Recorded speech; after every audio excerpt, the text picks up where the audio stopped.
Little Book, Chapter 7 in Retrospect sits here in front of me today from the Jim Beam Distillery. This one has a very unique blend to it. However, it comes in at 118.1 proof.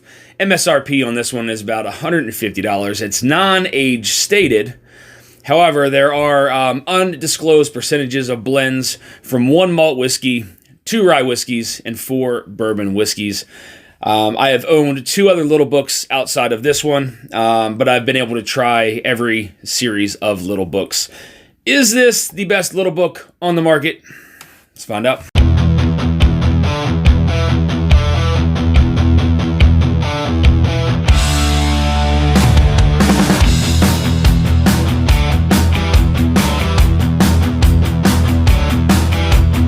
So this Little Book has a very unique blend to it. So it starts out with a 4-year, 9-year, a 17, and an 18-year Kentucky Straight Bourbon whiskeys, followed by 4 and 10-year Kentucky Straight Rye whiskeys, and then a 5-year malt whiskey that is finished in applewood smoked barrels. It's a hell of a blend. Let's get in the nose. So further into the glass, the nose is very like caramel fudgy. It's very thick. It's very dense. Some pretty unique kind of like baking spices on the nose further into the glass. There is a subtle hint of some smokiness there further into the glass. Further away, I feel like those ryes really have more of an aroma further away from the glass than they do inside.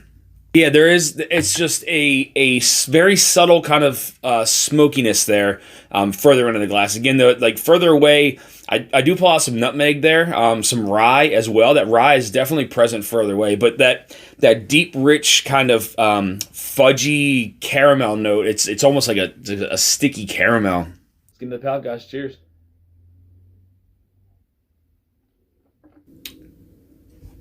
So,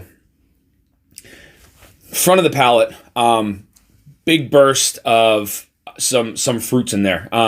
Definitely pick up some apple there on the front of the palate. Middle of the palate, that chewy kind of caramel note, a little bit of vanilla in there as well.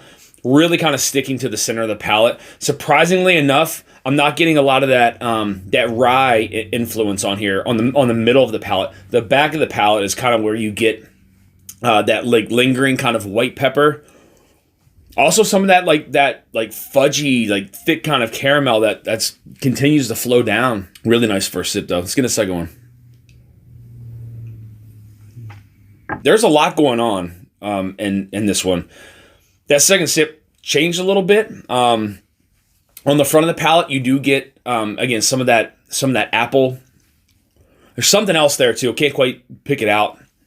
Middle of the palate, you're still getting some of that like that gooey kind of caramel there, but then a little bit of there is a smoky note to it now too on the palate there, like on the sides of the palate here, and it's kind of like running down the jawline. Very subtle hint of smokiness, just like I got on the nose. Back of the palate again, that lingering kind of white pepper that's kind of flowing through with some of that caramel that follows. Very subtle hint of clove that's still kind of attached there into the back. Let's get a last sip, guys. Cheers. Yeah, see that malt whiskey, even though it's there's no known percentages to this, but I feel like that malt is playing with like the sides of the palate. Normally, where I would get my citrus notes at. Front of the palate again, it's still offering that nice kind of apple and then another kind of fruity flavor there. On the front of the palate, maybe like a raspberry maybe. Then on the center of the palate, the caramel, like that gooey kind of caramel is still there. It's kind of died down a little bit. And there's a slight it's not necessarily maybe a very, very subtle hint of like a sassafras note there, almost root beer-ish, that sits across the palate and into the finish. Again, that lingering kind of white pepper that flows through with some of that caramel on the back end with some of that clove, still very present. But it's that malt. I feel like that maltiness there. I feel it and I can taste it there on the sides of the palate where like that. A lot of those citrus notes kind of appear. Again, I mean, just very, very easy to drink at that 118 proof. It doesn't drink its proof. I feel like it drinks lower, maybe in that 110 range, 108, 110 range.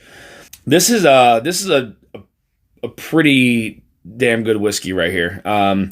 Again, I've owned 2 other little books, and I've tried all of the little books, and from what I remember, this is probably the best little book that I've ever had out of all the chapters.